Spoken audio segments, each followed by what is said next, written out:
Tales from the Wave, Volume 1, Rising Tide. As the moon hung bright above the sea of the stars above, humps of a sea shanty slowly began to rise over the waters below. There once was a mighty ship that would lay anchor in Leo. Its captain was a man who tracked and hunted terrible monsters of the deep, known as the Skipper. The ship's hull was adorned with skeletons of monsters from the sea, an unmistakable signal of the skipper's fearless will. However, the shanties of the crew seldom made any mention of hunting creatures of the deep. It's not that the sailors didn't revel in their reputation and brag of their achievements, but ages of navigating the merciless seas had taught them that ballads of blood and water were the most unlucky of all. With his sword in hand, the skipper sailed across the watery expanse, coasting along rocky reefs and cruising with surging undercurrents. He fearlessly guided his ship to face the roar of squalls and sea monsters alike. The dark world that lay beneath murky waters were like boundless hunting grounds. Any monster that would dare stir the tranquil waters often became the next trophy hanging from the side of the ship. But the skipper only knew wind and waves, and never seemed to grasp the bittersweet lives of ordinary people, for he occupied all his days with searching and hunting, accompanied solely by the salty sea breeze and the muffled calls of whales in the deep. The crew feared him more than they adored him, ever cautious of his character, relentless as if trying to break free from tangles of seaweed. The skipper's clipper silently sailed forward, unyielding to the perilous stretches of sea. Only the young maiden who always sat atop the towering bow could ever reveal a glimmer of softness to the skipper's eyes. He was his navigator, charmed by the tidal song and humming with the whales, guiding the ship through the wind and the waters infested by beasts. The young maiden at the helm offered her song to the sea, paying due respect to its every billow and breeze. Hark the calls of creatures deep, and echoes of waves tossed in the gale. When the sea and winds flow in our favor, towards the horizon shall we sail. May the deities that have passed, and me old captain too, steer our bow through the boundless sea, and point our compass true. May we guide every sailor's soul to the port they call home. The chorus of the shanty gave way to the bellowing orders of the skipper, promptly calling all hands to set sail. The mighty vessel slowly left the port and came on the way, sinking into the horizon under the first glimmer of dawn. This is how the story of every voyage would begin, just as they had each day before. Volume 2, Wildstorm.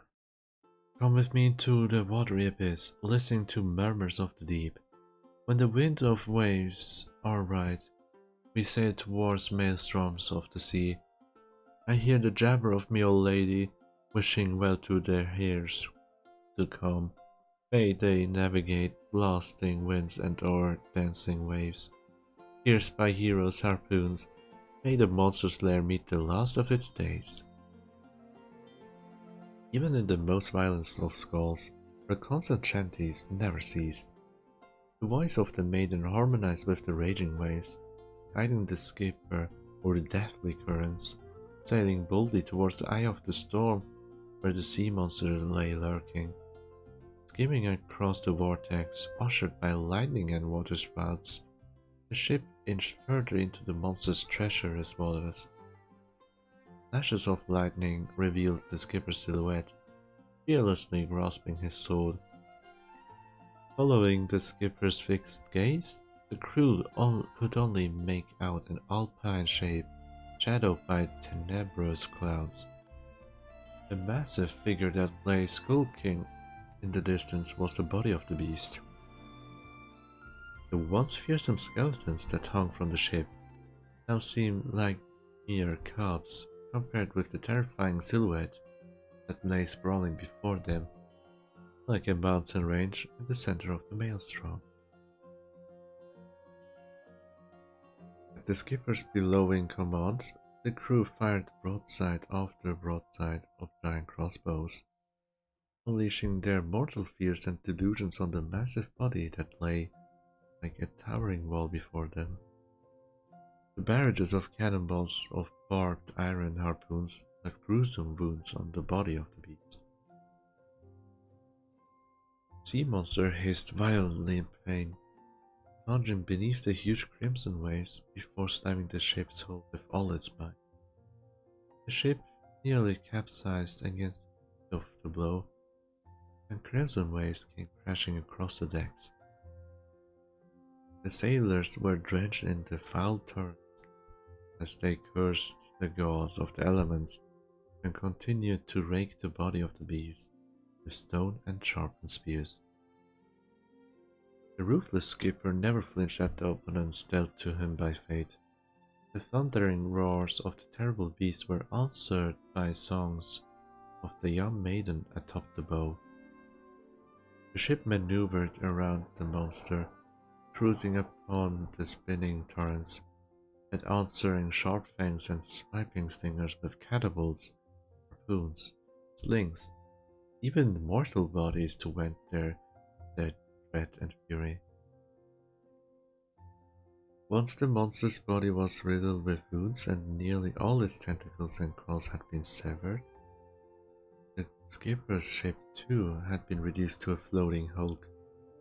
Half of the ship's mast had fallen, half of its guns were out of action, and half of the crew had been taken as dinner for the monster. Even the skipper's prized sword had been cleaved in two. It was an unwinnable bout, much like a mere child challenging a full-grown adult. The injured monster knew very well that its opponent no longer posed any threat. Craving to devour the ship now lay dead in the water. It rose to the surface and exposed its gaping.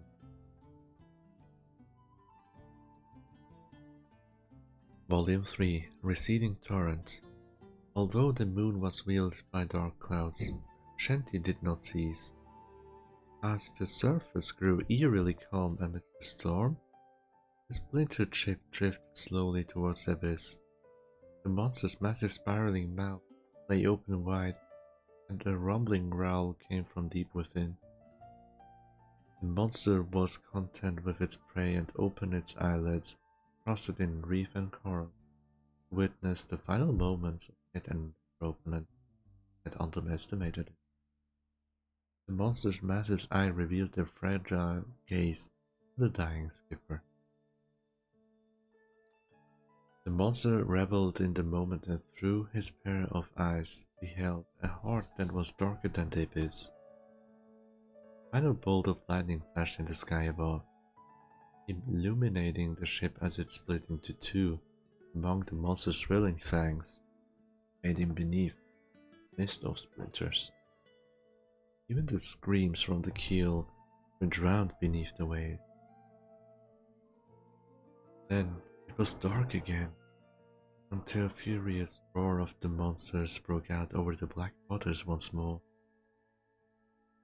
The skipper plunged his severed sword into the eye of the beast again and again, till he was immersed beneath the filthy tide, and finally the broken sword became lodged into a soft eyeball. As the skipper drew closer to his treacherous fate, clutched by countless claws and pincers, continued fighting tooth and nail till the monster's sharp claws were torn into pieces. A familiar tune then filled the salty breeze as the monster's movement began to cease. Sing with me, farewell to the sea, a shanty I hold so dear. When the sea and the winds flow in our favor, I know my end is near. Old captain is calling me name, back to whence I came. So forget not the captain and I, and hum this melody again. There will come a day when at last you find me slumbering in the abyssal deep. Or perhaps you too, then, will be swallowed by the whirlpool in the sea. The monster's gigantic tentacles burst forth from the water, snaking upwards like towering columns. But the young maiden simply lay there floating on her back, singing amidst the turmoil. Even as the tentacles coiled tightly around her arms, even as the sharp claws pierced her skin, even as they shredded her clothing to pieces, leaving it floating in tatters on the sea, still she continued to sing her farewell shanty toward the skipper. Then the maiden was gently pulled into the Black Sea by the monster. In an age where the sea was ruled by unpredictable disasters, the people of the waves died each passing day. The skipper awoke to find himself on the deck of some unknown merchant ship. Having lost his ship and entire crew, all he left was a body covered in wounds, and an old stream echoing an ethereal sea shanty. When the sea and the winds are right, I will go forth to sea and avenge her, O maiden charmed by the tidal song.